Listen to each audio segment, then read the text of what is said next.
जय श्री राम। व्यक्ति के पास जो चीज़ होती है वह वही सामने वाले को देता है, चाहे वह वस्तु हो, विचार हो या कुछ भी हो।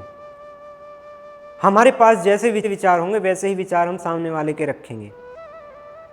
इसीलिए हमें अपनी संगति को भी देखना चाहिए कि हम जा कहाँ रहे हैं, किसके पास बैठ रहे हैं, किसके पास उठ रहे हैं। एक बार की कहानी है कि दो पड़ोसी थे और एक धार्मिक प्रवृत्ति का था, एक नास्तिक प्रवृत्ति का था। दोनों में अनबन हुआ करती थी, लड़ाई हुआ करती थी। तो धार्मिक प्रवृत्ति का जो था वो थोड़ा शांत स्वभाव का था, वो आपस में सुलह कर लेता था। परंतु नास्तिक प्रवृत्ति का रोज एक काम था, वो अपने घर का सारा कूड़ा करकट बटोरे सुबह के टाइम और धार्मिक प्रवृत्ति वाले इंसान के आंगन में जाकर के उसको डाल आए। धार्मिक प्रवृत्ति वाला शांत स्वभाव का था, वो बेचारा फिर से इकट्ठा करे उसको और कहीं अलग स्थान में डाल के आ जाए। उसका डेली का यही रूटीन था। नास्तिक प्रवृत्ति का जो था वो हमेशा यही काम करता था। परंतु धार्मिक प्रवृत्ति वाले इंसान की एक नियति होती है, वो सोचता है कि समय आज नहीं, कल, कल नहीं, परसों बदलेगा जरूर, इसका दिमाग बदलेगा जरूर। पर वह नहीं बदला, वह प्रक्रिया चलाता रहा। तो उसने एक युक्ति लगाई धार्मिक प्रवृत्ति वाले ने। जब वो कूड़ा डाल के जाता था डेली, तो एक दिन उसने क्या किया धार्मिक प्रवृत्ति वाले ने कि एक फूलों का टोकरा उठाया और ले जा करके जो कूड़ा डालता था उसके आंगन में डाल दिया, फूलों का टोकरा, और फूल उसके आंगन में बिखेर दिए।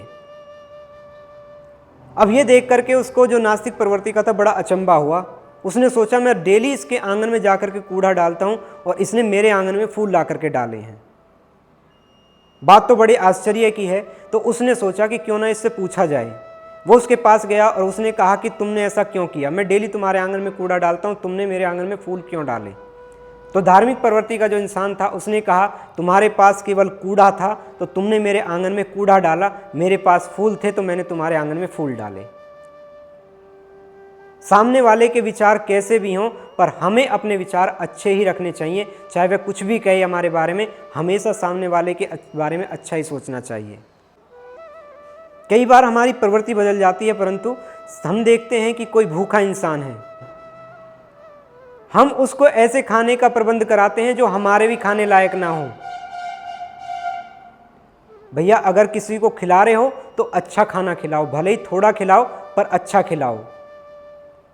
विचार अपने अच्छे रखो। सामने वाला कुछ भी कहे, कैसा भी कहे, तो अपने विचार हमें सुधारने हैं। सामने वाले पे ध्यान नहीं देना है कि सामने वाला क्या कर रहा है। आज नहीं तो कल बदलेगा, जरूर जरूर बदलेगा जब आप अपने रास्ते पे ठीक रहेंगे। तो हमें अपने रास्ते सुधारने, दूसरे के नहीं। जय श्री राम। धन्यवाद।